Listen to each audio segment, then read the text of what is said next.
激セマ水産です。お世話になっております。というわけで本日カットするフィッシュがこちら、犬餅でございます。こちらの犬餅、本日お店で見かけるまで激セマ水産知らない魚でございました。購入した後にね、いろいろ調べましたので、本日はこの犬餅について解説しながら握り寿司とあら汁でいただきたいと思っております。というわけで早速フィッシュをカットしていきましょう。はい、ということで本日の食材こちら犬餅でございます。また突拍子もない見た目してますよね、この魚。顔もまるで怪獣みたいだし、この魚体に起伏するトゲトゲ、こんな明らかにクリーチャーのデザインですよね。でこちらの犬餅ね、カジカみたいな粘液に覆われてるんですよ。なのでまずはこちらの金田橋でこの粘液を洗い流してからさばいていきましょう。はい、では表面の粘膜が取れましたので早速さばいていこうと思うんですけれども、こちら犬餅、コチと名前がつくんですけれども、調べたところによるとね、どうやらこちらコチと名前がつくけれども、こちらトクビレ科の魚なんですね。なので八角に似てるって言ってたんですけれども、そもそも八角っていうのがね、トクビレのオスのことを指す名前ですので、コチというよりはね、まさに八角、トクビレの仲間のようですね。なので形もね、もうまんまトクビレにそっくりですので、さばき方もね、トクビレと同じようにさばいていこうと思います。で、思ったよりもね、切っちゃったけど、これ肝が立派ですね。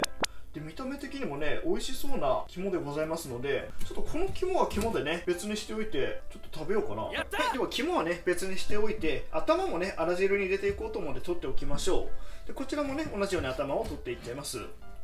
はい、では水洗いができまして、血綿の処理などもね、きれいにできました。ということで早速さばいていきたいと思うんですけれども、こちら犬餅、トクビレの仲間ということで、形もね、もう頭落としちゃうと色の違うトクビレって感じでございますので、同じようなね、さばき方をしていけばいいのかなというふうに思います。まずはね、ここの硬い背びれのところを削ぎ落としていきましょう。上から押さえてますけれども、この時にね、うっかり手を切らないように気をつけながらやっていきましょう。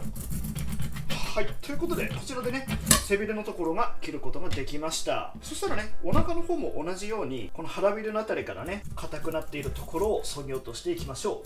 う。はい、ということで背と腹ですね、同じく硬いところが取れましたので、そうしましたらね、トクビレと同じだったらこっからビーッと皮がむけるはずなんですよね。どうかなあ、むけそうだな。こっからこの硬い皮を、痛い、トゲあんまり鋭くないんですけど、かなりゴツゴツしてるんで痛いは痛いので、皆様もしやる時があったら軍手した方がいいかもしれませんね。でこちらをね押さえつけてビーッとビーッと剥いてきちゃいます。よいしょ。はい、じゃあこちらでね、片身は完全に皮が剥けましたので、こちらも同じようにビーッと剥いていっちゃいます。皮むき気持ちいいんだけど、結構ほんと手痛いですねこれ。でね、こちらの犬餅でございますが、先ほどそのトクビレ、八角の仲間ということをお伝えいたしましたが、どうやらね、北海道とかでは六角って呼ばれてるらしいですね。工具みたいな名前ですよね。では綺麗に皮が剥き上がりましたので、これからね三枚おろしにして、あとまだこの薄皮がありますんでね、これも剥いていっちゃいましょう。いやにしてもね、こちらの犬餅やっぱりカジカとかと同じでね、トゲトゲしてかつ粘液あれでね、かなり手かゆくなる感じですね。見ての通り手結構傷ついちゃって、ここ今ものすごいかゆい状態ですね。やっぱり皆さんやる時があったら軍手必須ですね、この魚。はい、じゃあこちらね三枚おろしにできまして、骨はねあら汁に使っていきます。もうおろし方はね本おろしにしなくていいと思います。これは大名でね、こういう風にスイーッとやっていっちゃいましょう。はい、ではこちらでね犬餅三枚おろしは完了でございます。まな板を拭いちゃって、あとは腹骨も描いていっちゃいましょう。腹骨ね、もうかなりこう深くグイッと入ってるんで、これをね削ぐように切るって言ってもほとんど身残んないと思うんですよね。一応なるべく身残すようにやってみますか。よいしょ。こんなもんですね。相当腹のところは身薄くなっちゃいます。これもあら汁用に使いましょう。もうなんならここのところはね、ザクッとそのまま切り落としちゃってもいいんじゃないですかね。はい、では全部腹骨がかけましたので、あとは薄皮ね、普通に魚の皮引きするときと同じように尻尾から入れてきてスッと引いていっちゃいましょう。ただね、もう表の厚い皮は剥いちゃってるんで、薄皮はかなり切れやすくなってるだろうから、慎重に包丁を入れていきましょう。よいしょ。はい、ということでね、こちら見た目にはわからないかもしれないんですけどね、こっち側の薄皮がまだ残っちゃってるんで、もし残っちゃった時はね、こういう感じで頭から同じように入れてきちゃって、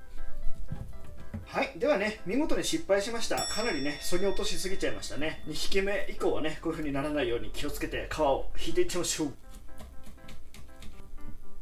お、いい感じにできた。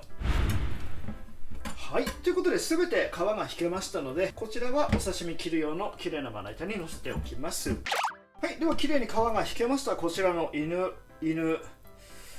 餅ですね。はい、この犬餅をね、寿司種用にね、切っていくんですけれども、腹骨抜くのもなんかちょっと大変そうなので、てか腹骨どの辺まで入ってんのこれ。なんかほぼほぼこの辺までしか腹骨入ってないんだよなこれ。なのでこれに関しては背の方からこう入れちゃうか。背の方からこう入れちゃって、腹骨がねこの辺までしか入ってないんで、こっからこうブツッといっちゃいますか。あれ俺今腹骨って言ってました？血合い骨ですね。血合い骨この辺までしか入ってないんで、取るのはこのぐらいで OK です。これもあら汁に投入していきましょう。でこういう感じでね、みんなサク取りしていっちゃいましょう。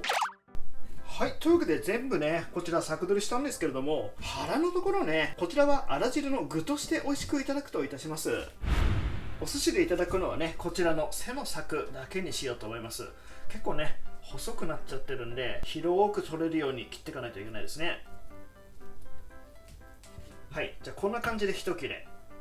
今のところはちょっとね、寿司にするには細すぎるかな。この辺からですね。このぐらいだとね、まあ1貫握れるかなって感じですね。というわけでね、こんな感じでやってって、大体そうですね、12貫分ぐらい握れそうですね。サクサクと切り進めていっちゃいましょう。はい、じゃあこちらでね、寿司のためにするような分は切れましたので、こちらラップをして冷蔵庫に保存しておきます。では寿司種の冷やし込みをしている間にね、あら汁の準備をしていっちゃいましょう。まずはこちらのお鍋に水を適当に入れます。はい、じゃあ水が適当に入りましたら、こちら料理酒ですね。料理酒を適当に入れます。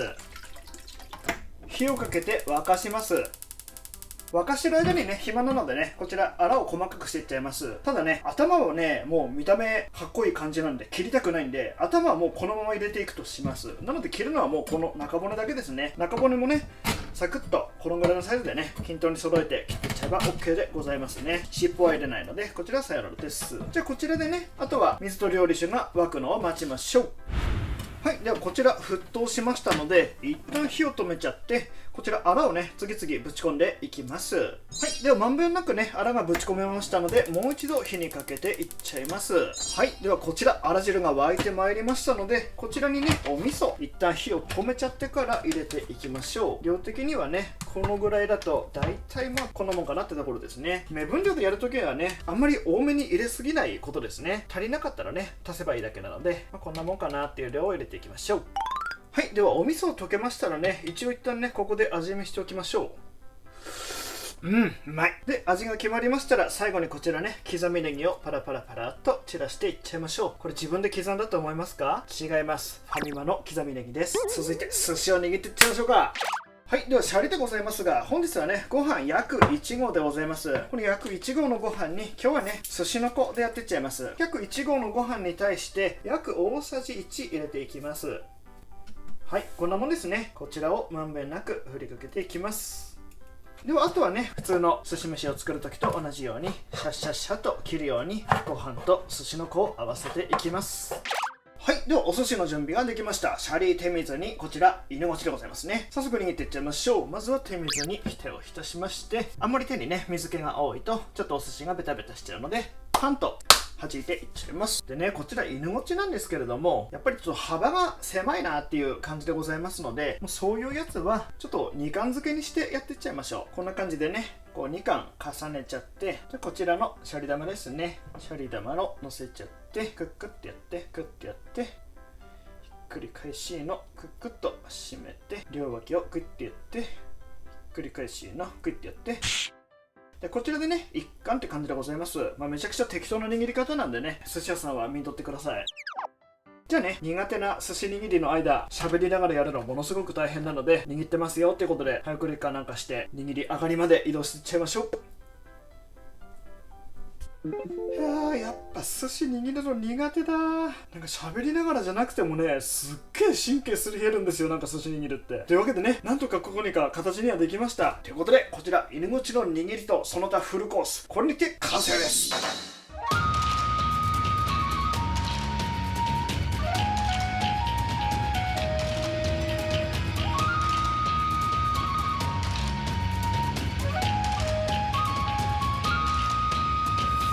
では本日もいただきます。ではまずはね、こちらの犬ごちのあら汁からいただいてみましょう。味見の段階でね、かなりいい出汁が出てたので、ネギが入ってさらにね、風味豊かになったことでしょう。いただきます。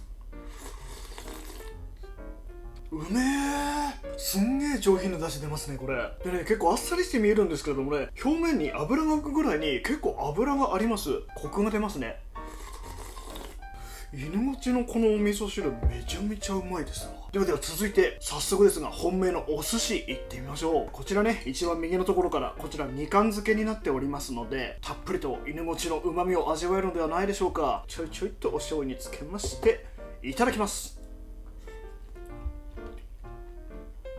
この魚めちゃめちゃうまいですわ。食感はね、かなり歯ごたえがあります。なのでちょっと今回厚めに切りすぎちゃったかもしれないですね。もうちょっと薄く切った方が食感としては良かったかもしれないです。ただね、淡白な味わいの中にかなり油の甘みが広がってかすかに酸味がありますね。ただやっぱり白身魚の味の違いってね、そういう油の含みだったり風味の違いだったりっていうところなので、あと食感とかね、この犬もちね、あんまり流通してないことがちょっと信じられないぐらいの美味しさです。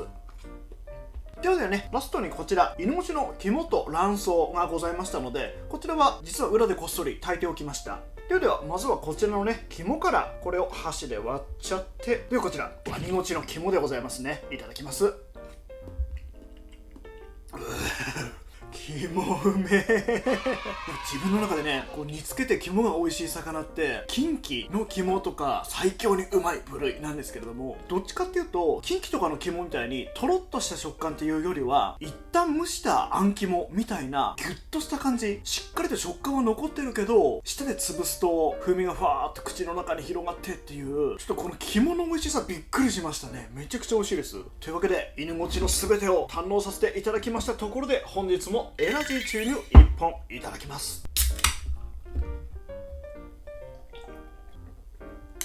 美味しいございます。というわけであとはのんびりと味わっていきます。